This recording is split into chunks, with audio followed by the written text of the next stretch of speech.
فاعوذ باللہ من الشیطان الرجیم بسم اللہ الرحمن الرحیم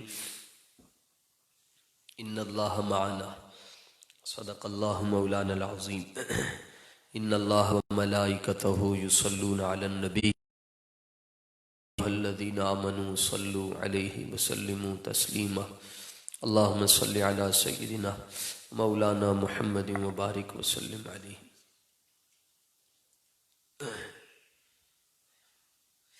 امام یوسف بن اسماعیل نبہانی رحمۃ اللہ تعالی علیہ اور بھی بڑے بزرگوں نے بالخصوص صاحب قول البدیع، آپ لکھتے ہیں کہ ایک آدمی گزرا ہے، اس کا نام تھا مصطح،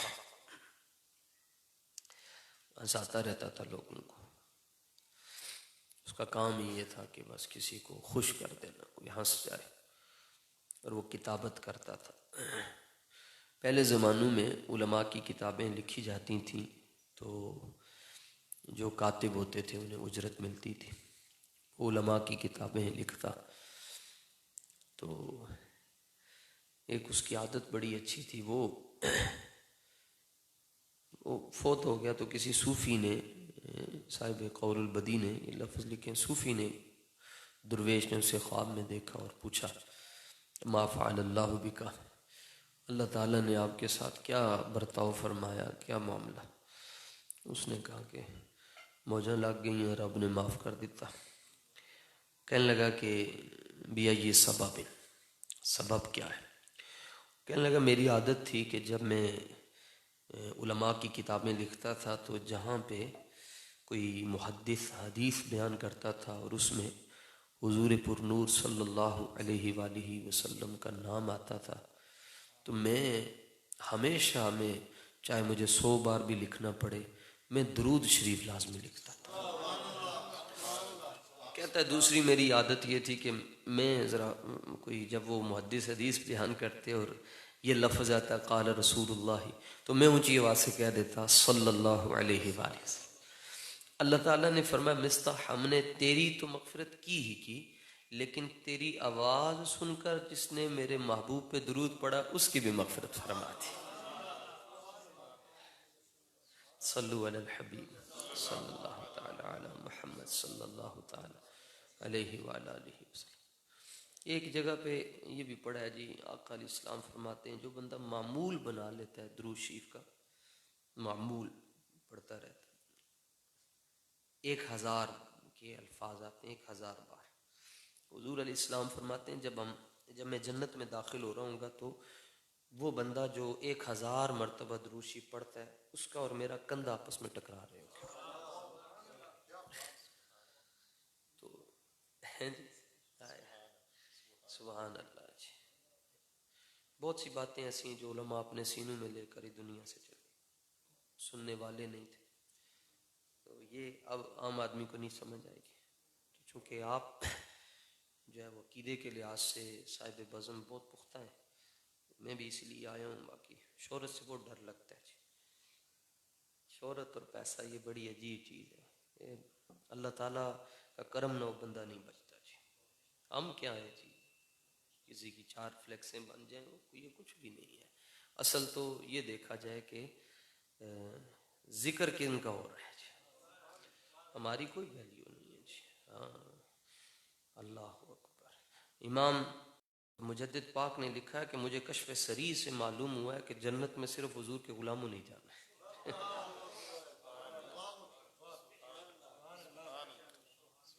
امام ترمذی یہ حدیث کوٹ کرتے ہیں، آپ فرماتے ہیں حضور جانا صلی اللہ علیہ وآلہ وسلم نے فرمایا جن لوگوں نے جنت میں جانا ہے ان کی ٹوٹل صفحیں 120 ہیں، سیاق کی حدیث ہے ترمذی کی، 120 صدقے جاؤں حضور کی عطاؤں پر، نوازشوں پر، فرمایا ان میں سے صرف 80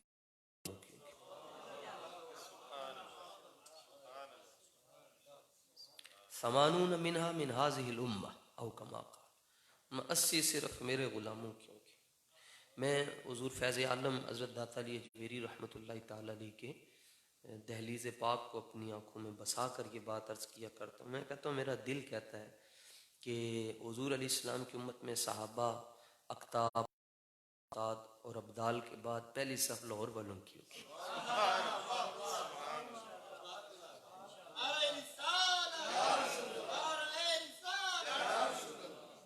یہ زندہ دل ہے نا جی، انہیں کوئی جگہ نہ دے یہ خود بنا لیتے ہیں. یہ زندہ دل ہے. یہ جو اصطلاح ہے نا جی زندہ دلان لاہور، یہ ملی ہے جی حضور خواجہ محبوب الہ حضرت نظام الدین اولیاء کی طرف سے. فرماتے ہیں میں لاہور میں آیا تو محبوب الہ فرماتے ہیں فوائد الفوائد شریف میں لاہور آیا تو عید کا دن تھا، تو ایک فقیر کو میں نے دیکھا، درویش کو، جسے مان لیں جی. فرماتے ہیں فقیر تھا تو سوئے فلک اپنے ہاتھ اٹھا کر کہتا ہے یا اللہ آج سارے نوں عیدی لب رہی ہے مینوں بھی دے دے، میں تیرے کو عیدی لینی. تو کہتے میرے سامنے آسمان سے ایک رکا نازل ہوا، اس رکے پر لکھا ہوا تھا تمہاری مغفرت ہو گئی، یا عیدی میں ہم تمہیں جنت کا پروانہ دے رہے ہیں. کہتے ہیں وہ فقیر بیٹھا ہوا تھا بھی تو ایک شخص آیا اور وہ بھی لاہوری تھا، تو وہ کہنے لگا جی حضور سب کو تو لوگ عیدی دے رہے ہیں، میں نے آپ سے عیدی لینی ہے. تو وہ فقیر نے اپنا رکا جو اس کے نام آیا تھا وہ اس کو آگے دے دیا، سنگا تو لے جا. حضور خواجہ صاحب فرماتے ہیں میری زبان سے نکلا یہ ہیں زندہ دلانے لاہور. مہمان نوازی میں جی سبحان اللہ، لاہور کا تو کوئی، باہر کے ممالک میں میں نے دیکھا ہے لاہور جیسا کوئی بھی ہر لحاظ سے جی اللہ نے بڑا نوازا. لیکن ہماری سب سے بڑی خوش قسمتی یہ ہے کہ اللہ نے ہمیں حضور داتا صاحب دی ہے. مجدد پاک نے لکھا جی یہ قطب البلاد ہے لاہور. فرمایا شام، بغداد، عراق اور پوری دنیا میں جہاں مزارات انبیاء ہیں اور صحابہ ہیں اس کے بعد شہروں میں پہلا نمبر لاہور شریف. اللہ تعالیٰ کی حمد و ثنا جی، اور اس کے بعد لاکھوں کروڑوں اربوں خربوں درود اور سلام بحضور سرور کائنات مفخر موجودات زینت بزم کائنات خوشبو کائنات وجہ تخلیق ارض و سما باعث تسکین ما و شما کعبے کے بدر الدجا طیبہ کے شمس الضحا حضور اقدس قاسم النعم مالک الارض رقاب امم تاجدار دو جہاں شفیع مجرمہ دستگیر جہاں احمد مجتبیٰ بے کسوں کے کس بے بسوں کے بس شفیع کائنات طبیب کائنات بلکہ یوں کہیے روح کائنات اصل کائنات نبض کائنات خلاصہ کائنات جناب حضرت محمد مصطفیٰ صلی اللہ علیہ وآلہ وسلم کی ذات اقدس پر اطہار پر تمام کے تمام اصحاب پر قیامت تک آپ سے محبت کرنے والوں پر اللہ تعالیٰ کی کروڑہ رحمتوں کا نزول ہوتا رہے. صاحب بزم نے مجھے حکم دیا میں آپ کی خدمت میں حاضر ہوں. اللہ تعالیٰ آپ کے خانوادے کو حضور علیہ الصلوۃ والتسلیم کی غلامی میں رکھے. آج ہم تاجدار صداقت اور بلکہ میں یہ کہتا ہوں کہ ہر بازار میں ایک چیز ایسی ہوتی ہے جس کی وجہ سے پورے بازار کی رونق ہوتی ہے، تو رونق بازار مصطفیٰ، رونق بازار مصطفیٰ، اسیر گیسو مصطفیٰ، فدائے روح مصطفیٰ، ساکن مزار مصطفیٰ، یار غار مصطفیٰ، خلیفہ اول بلا فصل فی الدنیا والآخرہ، امیر المومنین حضرت سیدنا ابو بکر صدیق رضی اللہ تعالیٰ عنہ کی بارگاہ میں خراج عقیدت پیش ہو رہا ہے. مختصر گفتگو، کچھ لوگ اس سے پھر ناراض ہو جاتے ہیں اور وہ میرے لیے بہت بہتری ہوتی ہے جی جو ناراض ہو جائیں، اور جو ساتھ چلتے رہیں وہ ان کے لیے بہتری ہوتی ہے.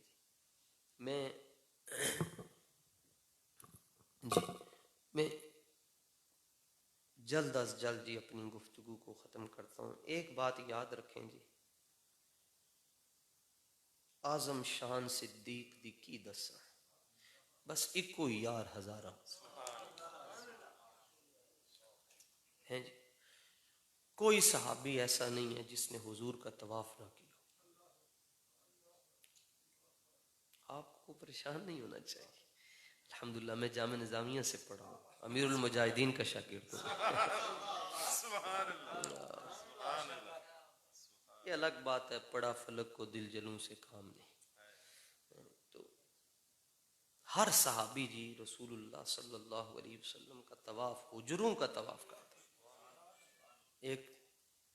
کوئی ایک صحابی بتا دیں جی جس نے کہا نہیں یہ نہیں ٹھیک.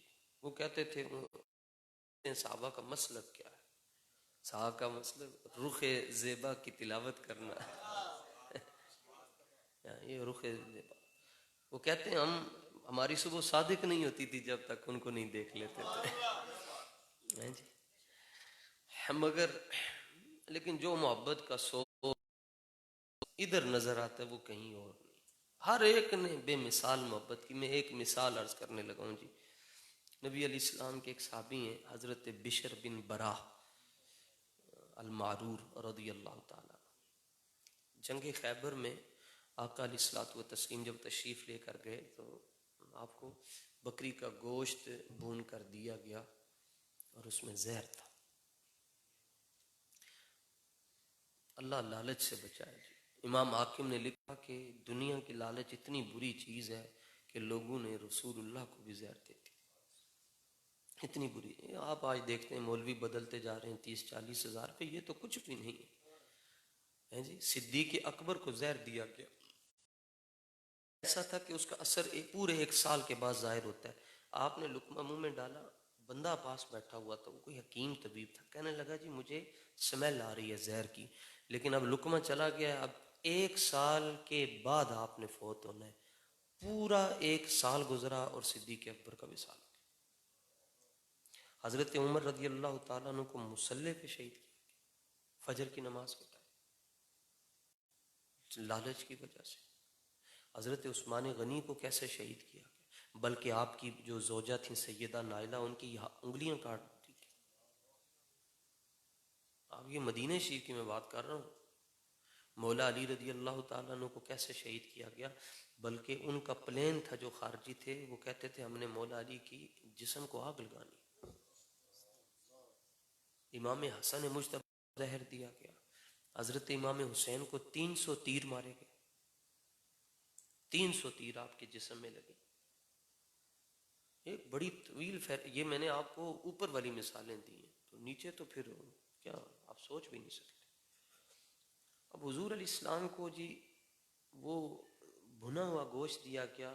آقا علیہ السلام نے مبارک ایک لقمہ اٹھایا اور منہ کی طرف لے کر جانے لگے تو بکری بول اٹھی. بکری بول اٹھی، لا تاکل، آپ تناول نہ فرمائیں، اس میں زہر ہے. حضور صلی اللہ علیہ وآلہ وسلم نے پھر بھی تناول فرما لیا اور فرمایا بکری کو کہا تو جانتی نہیں ہے جو عورت لے کر آئی ہے اس کا یہ عقیدہ ہے کہ سچے نبی پر زہر اثر نہیں کرتا.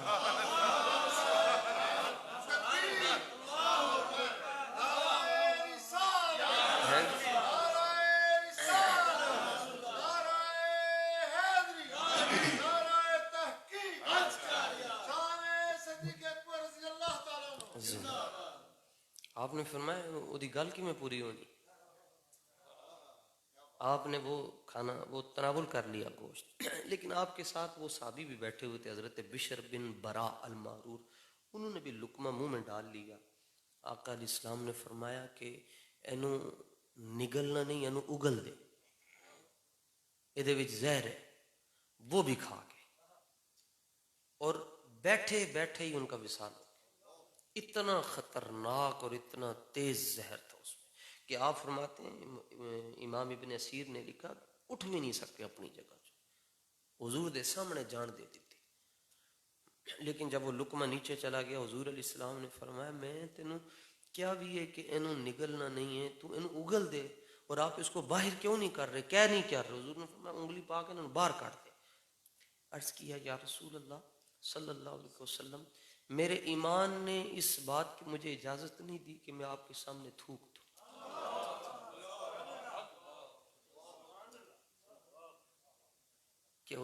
4 بندے محفل میں بیٹھے ہوتے ہیں تو منہ سے کوئی چیز نکلے دیکھنے والے اچھا نہیں سمجھتے، اور عرض کی حضور ساری دنیا کے پاک ایک طرف ہیں، آپ تو راہل عرض کی حضور ما لفظ، میں نے اس کو نہیں پھینکا، صرف اور صرف آپ کی تعظیم کے لیے. بیٹھے بیٹھے آپ وصال ہو گئے، اور لیکن پھر مالک پھر نوازتے بھی ہیں. حضور علیہ السلام نے فرمایا دیکھو جس نے شہید دیکھنا ہو اس کو شہید ہو گیا، شہادت کا رتبہ پا کے. یہ ایک ہیں جی. اور صدیق اکبر، توبہ توبہ، صاحب قاضی ثناء اللہ پانی پتی جنہوں نے تفسیر مظہری لکھی ہے. آپ مرید ہیں حضرت مرزا مظہر جانا کے، اور جب آپ اپنے گھر سے اپنے پیروں کو ملنے کے لیے نکلتے تھے تو کافی سفر تھا، آپ کے پیر اپنے آستانے پہ کھڑے ہو جاتے تھے. مریدین حسد تو ہوتا ہے، وہ کہتے ہیں حضور کیوں آپ کھڑے ہوتے ہیں؟ فرمایا مجھے فرشتے کہتے ہیں ثناء اللہ آ رہا ہے. یہ میں غلاموں کی کہانیاں آپ کو سنا رہا ہوں. حضرت قاضی ثناء اللہ پانی پتی نے لکھا، شاہ ولی اللہ محدث دہلوی، یہ جن کے جملے ہیں یا صاحب الجمال و یا سید البشر، انہوں نے ازالۃ الخفا میں لکھا کہ غار ثور میں ایک سانپ نے نہیں ڈنگ مارا. آپ فرماتے ہیں کہیں سانپ تھے اور کہیں بچھو بھی تھے. غار میں ہوتا ہی یہ کچھ ہے جی، کیڑے مکوڑے. تو ایک سانپ نے آپ کو نہیں، فجعل الحیات یلسعنا، اور کہتے ہیں ایک بار نہیں مارا، بار بار آپ کو انہوں نے ڈنگ مارا، اور کئی سانپوں نے مارا اور کئی بچھو نے آپ کو ڈنگ مارا ہے. لیکن یہ جو آپ کی مبارک یہ انگوٹھا تھا یہ سوراخ کے اندر تھا جی، یہ اور ایڑی مرکزی سوراخ کے اندر. لیکن آپ فرماتے ہیں تمام محدثین نے لکھا، اب توجہ میں اس قابل نہیں ہوں آپ مجھے دیکھیں، لیکن فرماتے ہیں لم یتحرک، آپ نے اپنے جسم کو حرکت بھی نہیں دی. یانچو آ جائے محفل تتر بتر ہو جائے، سب اٹھ جائیں گے. سانپ ڈنگ مار رہے ہیں، بچھو ڈنگ مار رہے ہیں، اور آپ جانتے ہیں میں بھی شمالی علاقہ جات سے میرا تعلق ہے، بچھو کا ڈنگ سانپ کے ڈنگ سے زیادہ زہریلا ہوتا، لیکن انج بھی نہیں کر رہے یار. کیوں؟ وجہ کیا ہے؟ مخافت ینتبہ رسول اللہ، کتنا عرصہ ہو گیا حضور سکون سے سوئے نہیں ہیں، حضور کی نیند مبارک میں خلل نہ آ جائے، اور حرکت نہیں دے رہے، اور وزن آپ کے جسم کا 62 کلو، 62-63 کلو آپ کا وزن. لیکن فرمایا یہ ابو بکر کا جسمانی وزن اتنا ہے. ایمان یہ ہے کہ جو پہلی امتیں ہیں ان کا ایمان بھی، اور میرے سارے امتیوں کا بشمول مولا علی، میں ایک ترازو میں رکھ دو پھر بھی ابو بکر کا ایمان بڑھ جائے گا. پوچھا گیا حضور کیوں؟ کیا صوم و صلات؟ فرمایا نہیں، بل فیہ شیء، یہ دل دے اندر ایک چیز ہے جڑی اور کسی کو نہیں. اب میر عبد الواحد بالگرامی جنہوں اعلیٰ حضرت این سلام کر دیں، اعلیٰ حضرت بابا این سلام، اللہ اکبر، این سب سنابل والے، آپ نے لکھا کہ وہ چیز کیا تھی جی. وہ چلیں آپ کسی ایک کو بھی سمجھ آ جائے گی، میرے آنے کا مقصد پورا ہو جائے گا، باہر ہم نہیں بیان کر سکتے ابھی. تو قوم عجیب و غریب ہے جی، قوم کو کیا. فرماتے ہیں تبوک کے موقع پر جب صدیق اکبر نے 50% اپنا مال پیش کیا، کسی نے 1/4 مال پیش کیا، اتنے میں وہ رفیق نبوت بھی آ گیا، ٹاٹ کا لباس پہنا ہوا ہے. اور حضور علیہ السلام نے سب سے پوچھا گھر والوں کے لیے کیا چھوڑ کر رہے ہو؟ سب نے یہی کہا جی آدھا گھر، 3 حصے گھر، آدھا آپ کے پاس، 1 حصہ آپ کے پاس. آپ سے بھی پوچھا کہ ابو بکر شرعی مسئلہ ہے کہ سارے کا سارا مال صدقہ کرنا جائز نہیں ہے، سارے کا سارا میں صدقہ کر دوں گا تو میں بھی مانگوں گا. پھر عرض کیا حضور مسئلہ تو یہی ہے کہ سارے کا سارا مال صدقہ کرنا جائز نہیں، لیکن محبوب مانگے تو رکھنا بھی تو جائز نہیں ہے جی، تو پھر رکھنا بھی تو جائز نہیں نا. تو پوچھا پھر گھر کیا چھوڑ کر آئے ہو؟ جواب تو دے چکے میں سارا لے آؤں، لیکن پھر بھی کہتے ہیں اب قیت لہم اللہ اللہ اور اس کا رسول چھوڑ کر آ. یہاں صاحب سب سنابل نے بڑی بات کی، جگر پھٹ جاتے ہیں. فرماتے ہیں جب آپ نے یہ بات کہی نا فوراً جبریل امین آ گیا اور کہا، عتاب فرمایا اللہ تعالیٰ نے حضرت ابو بکر پر، کہا ابو بکر یہ رسول چھوڑ کر آئے ہو، صرف ایک ہی دا نام کیوں نہیں لیندہ؟ چلیں آپ کو سمجھ آ جائے، یہ کیوں کہتے ہو کہ میں اللہ اور اس کا رسول مصطفیٰ کو چھوڑ کر آیا ہوں؟ کیونکہ تم جانتے نہیں ہو ہماری ذاتیں دو نہیں ہیں، ہماری ذات، ہماری باتیں جو ہیں وہ صرف دو ہیں، ذاتیں ایک ہی ہیں۔ یہ کیوں کہہ رہے ہو کہ میں اللہ اور اس کا رسول، یہ بیچ میں اور کیوں لا رہے ہو؟ یا تو یہ کہو اللہ چھوڑ کر آیا ہوں، یا یہ کہو رسول چھوڑ کر آیا ہوں۔ اللہ کہو گے رسول خود بخود آئے گا، رسول کہو گے اللہ بھی آ جائے گا۔ اگو پھر جڑا جواب صدیق اکبر نے دیتا، ایتے گل مکی تے نہیں نا جی، تسی کی سمجھائے تھے رعایتی نمبر پاس ہوئے پھر صدیق اکبر عرض کیا حضور جانے جانا، یہ جو میں نے جملہ کہا ہے نا یہ میں نے عوام کی خاطر کہا ہے، یہ میں نے گھر والوں کے مرتبے کو دیکھ کر کہا ہے۔ میرا تو مقام یہی ہے کہ مجھ سے کوئی پوچھتا ہے کہ تم رب سے زیادہ پیار کرتے ہو یا مصطفیٰ سے، میں کہتا ہوں میں مصطفیٰ سے زیادہ پیار کرتا ہوں۔ تو کسی نے کہا خالق اللہ، رازق اللہ، مالک اللہ، ہر شے جب اللہ تک عطا فرما رہا ہے تو پیار مصطفیٰ سے کیوں کرتے ہو؟ فرمایا شاہ بریلی کو پڑھو، شاہ بریلی کہتے ہیں فیض پہنچا احمد پاک کا، ورنہ ہم کیا جانتے تھے کہ خدا کون ہے۔ دیکھے ہی نہیں، بس 360 کی پوجا کی جاتی تھی اور وہ سامنے نظر آتے تھے۔ رسول اللہ نے فرمایا اے نہیں ہے، انہوں نے پوچھا جی کون ہے، آپ نے فرمایا ایک ہے۔ 360 نظر آتے تھے، ان کو پھینک دیا، اور جو ایک نظر نہیں آتا تھا اس کو مان لیا۔ تو کس کے کہنے پر مانا؟ آج تک اگر امت خدا کو مان رہی ہے تو فقط رسول اللہ کی زبان کی وجہ سے، کسی نے نہیں دیکھا اور کوئی دیکھ بھی نہیں سکتا اس طرح۔ ہاں تو آپ نے عرض کی حضور میں یہ لوگوں کی وجہ سے بات کی۔ لو جناب تبوک کی حضور ایک مہینہ رہے جناب کم بیش، صدیق اکبر رضی اللہ تعالیٰ عنہ گھر میں کچھ بھی نہیں چھوڑا، سوئیاں بھی لے آئے۔ تاریخ نہیں بتاتی کہ صدیق اکبر کے گھر والوں نے ہمسایوں سے کہا آٹا لون دے دو۔ آپ نے پڑھا مجھے بتائیے گا، میں اپنا لائیو کلپ چلاؤں گا، میں رجوع کروں گا اس سے، مگر ہم سگے رضا ہیں جی، الحمدللہ الحمدللہ، ہم تو اعلیٰ حضرت کے پیچھے ہیں جی۔ آپ نہیں کہیں جی کسی آپ کے گھر والوں نے کہیں سے کچھ مانگا ہو جی، گزارا کیویں کیتا جی، گزارا کیویں کیتا جی؟ چلو جی روزے بھی رکھیں تو سومے وصال تے رکھنا جائز نہیں، افطاری تے کرنا پھر بھی لازمی ہے۔ سوکھی جی گل، عارف کشمیر، رومی کشمیر عارف کھڑی فرما کے 3 مہینے خلقت رجی، ویکھ یوسف کنعانی جنہ محمد پیارا تکیا، رج گئے 2 ہی جہان ہے۔ وہ کہتے تھے میرے سے بھی مجھے حضور کا عکس نظر آتا ہے، بھوک بھی مٹ جاتی ہے، پیاس بھی مٹ جاتی ہے۔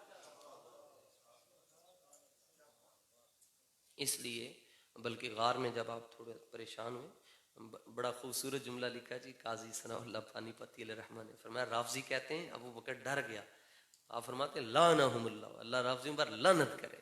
فرمایا ابو بکر ڈرا نہیں، ابو بکر کو جو فکر تھا وہ اپنا نہیں تھا، وہ مصطفیٰ کا تھا۔ یہ تو مولا علی سے کسی نے پوچھا من اشجع الناس، حضور بہادر کون ہے؟ فرمایا دنیا کے اوپر اگر علی سے پوچھنا چاہتے ہو بہادر کون ہے تو علی تو یہی کہتا ابو بکر۔ کہا جی وہ کیسے؟ فرمایا میں نے خود دیکھا، میں 9 سال عمر تھی مولا علی کی جب حضرت صدیق اکبر نے کلمہ پڑھا ہے۔ کہتے ہیں لوگوں نے رسول اللہ صلی اللہ علیہ وآلہ وسلم پر ظالموں نے یوں حملہ کیا، تشدد کیا، اور چاروں طرف سے حضور دیکھ رہا تھا، کسی کے اندر ہمت نہیں تھی آگے جانے کی، صرف ابو بکر تھے جو لوگوں کو دھکا دیتے تھے اور کہتے تھے اتقتلون رجلا ان یقول ربی اللہ، اس کو مارتے ہو جو یہ کہتا میرا رب اللہ ہے۔ فرماتے ہیں وہ مجھے علی جس کو بہادر مانے وہ ہیں ابو بکر صدیق۔ اور بلکہ جب وہ آپ فکر محسوس ہوئی تو سرکار نے فرمایا یہ اضطرابی کیفیت کیوں ہے؟ عرض کہ حضور وہ باہر کھڑے ہیں تو کیا بنے گا؟ فرمایا لا تحزن ان اللہ معنا،